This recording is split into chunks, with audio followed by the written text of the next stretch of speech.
not going to worry about what other people think. That's right, man. So, what made you decide, like, do a basketball league or a basketball camp? Like, what year did that come about? What made you decide, you know what I'm saying, you're going to do that? Well, in 1996, you know, it was on Chadwick. I used to play for the Newark Rams when I was younger, and we used to practice out of the Newark Y, AAU. And I took some guys up to, you know, Brian Crawford, who's, you know, he's a mentor to me.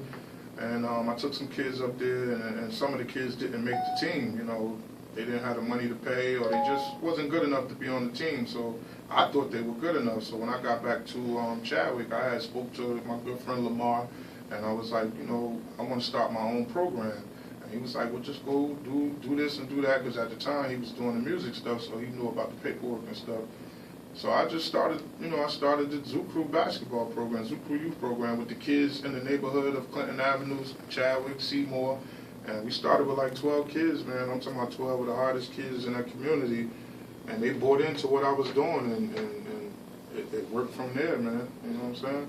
So, OG, so what you telling me, this is what you telling me, that the Zoo Crew Basketball League been around for over 21 years? March was 21 years this year. Wow, man. Let me get a round of applause for that. You know what I'm saying? Let's get a round of applause for that. It's been rough, though. It's been rough. I know it ain't all great. Let's talk about this book you had. Like, dang, like, OG, you wrote a book. Like, you know what I'm saying? Yeah. Wrote a book. You got, no something? You and a few others got people back reading. You know what I'm saying? You got people off the internet, like everybody got. I was downtown, I see people on the bus stop holding your books. I mean, I'm in IHOP, I see people you holding your books with your poles holding your dreads. You know what I'm saying? What was the inspiration behind the book? I know you got a story to tell, and that's the purpose of me doing a show like this. You know what I'm saying? Like I always tell everybody, like the purpose of me doing This Is Newark Radio, you know, because to highlight the people in our community, mainly the legends, you know what I'm saying? Because, you know, you got New York, you got New York radio, you got Chicago radio, you got LA radio, Atlanta radio, and you got these publications that, like Love of Hip Hop, Black Ink, whatever, you know, they want to put out people who's already in the industry and stuff like that, you know what I'm saying? But my OG's got a story to tell. That's man. right. And with some sense, you know what I'm saying? Ain't all about that trash TV and stuff like that, but, you know what I'm saying? What was the inspiration behind the book? It was just, I just wanted to write a story about my life, man. Like, I think, you know, coming up in Newark, you know, people believe you can't make it. Like, you know, it's a lot, and just to show people, it's like, people go through a lot of things in their life, and it's up to you to overcome.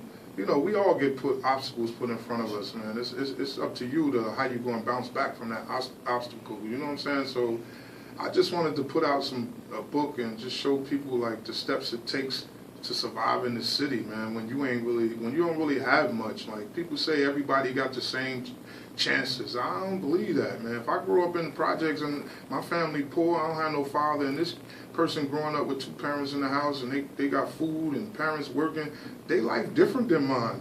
We're not the same. So I don't understand how people can say people are the same. So you ain't bought into the myth? No, I'm not bought into the White House and the picket fence and the two kids and the dog. I'm not bought into that, because that wasn't my life growing up in where I grew up at. My friends didn't live that life. Now, if I went somewhere that was living that life, then yeah, their community was living like that.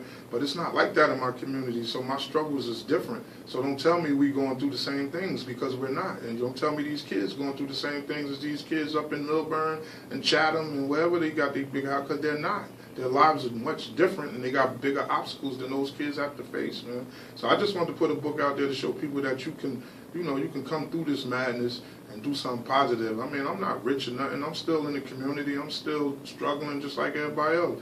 But I'm here, like, to show you that you could do what you want to do in your life. So I said I'm going to write a book, and, you know, I wrote it. You know, I was surprised and proud of myself at the same time, and that I actually did the book, and people liked it. You know what I'm saying? So I'm working on part 2 right now. I'm trying to put it out in December. It's a part 2 coming out? I got to talk about the 2014 election. I got to talk about that. I got to talk about a lot of other things that happened to me that, you know, that I don't think should have happened to me. But, you know, it's more to the story, man.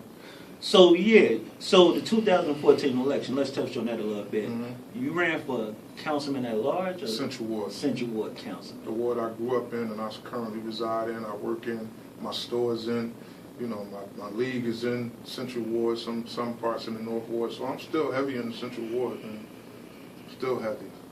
I mean, what about that push? Like, what was the, you know, the inspiration behind you running for Central Ward councilman?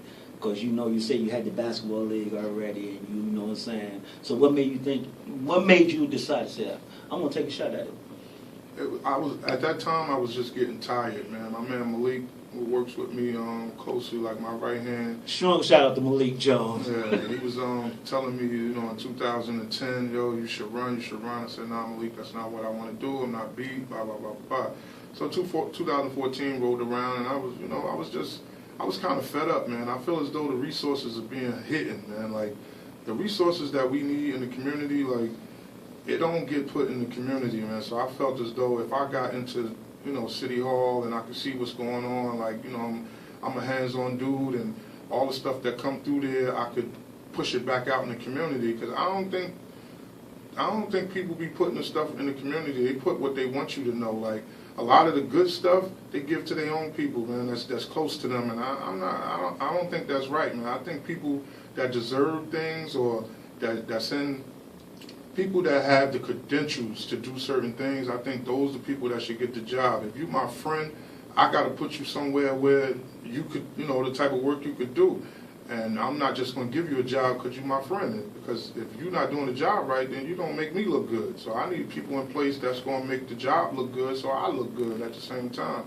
So I just thought I could get in City Hall and change things in the community, man. Because I got a strong relationship with people in the community, like, I don't, gang members, regular people, it don't matter. Like, I don't look at people with titles, man. I give you the same respect you give me. So I don't care what you do in the community. You know, I'm going to come to you and try to resolve things. I thought I could have done that as a council person. Right now, I could walk in any community in the Central Ward and get love. And I'm not bragging anything. It's just that I'm a people person. And I'm hands-on, and people know what I do, and I get the respect for what I do. I don't get respect for running around tearing up the community. I get respect for uplifting and helping kids in the community. That's where my respect comes from. So how was that experience running for a councilman, and how did you do? How do you do? I mean, it's a dog-eat-dog world, man. I'm gonna tell you right now. So, you know, you done been on the streets. You done been in school. Yeah. You done been in like so. How you rate being in the politics?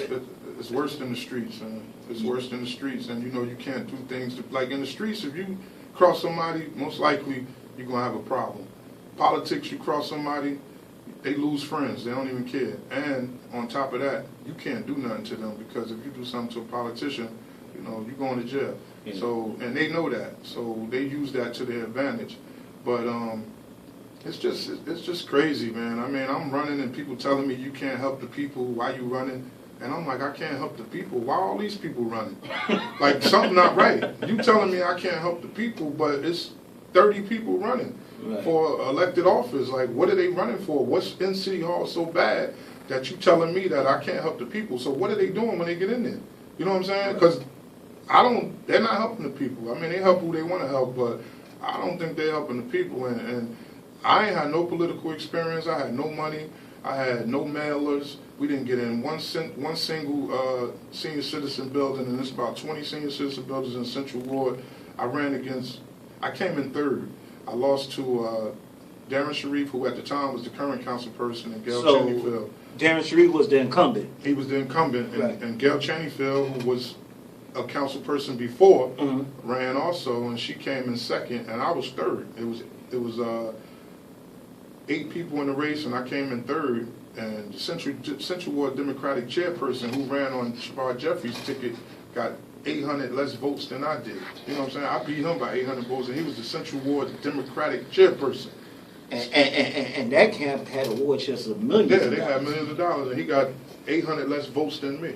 So, and the people they told me that wouldn't come out and vote, those are the people that came out. The community came out. I didn't get senior citizen buildings. I got the townhouses where those people come from. Projects, you know what I'm saying? And I hit those places. Those are the people I targeted. You know, I didn't target Society Hill because them people ain't gonna come out and vote for me. They don't know me, and they just voting just to say they voted. They don't know what's going on in the community. Like, I'm in the community. I know what's going on. So how do you like that experience? Cause you like, you know what I'm saying, like,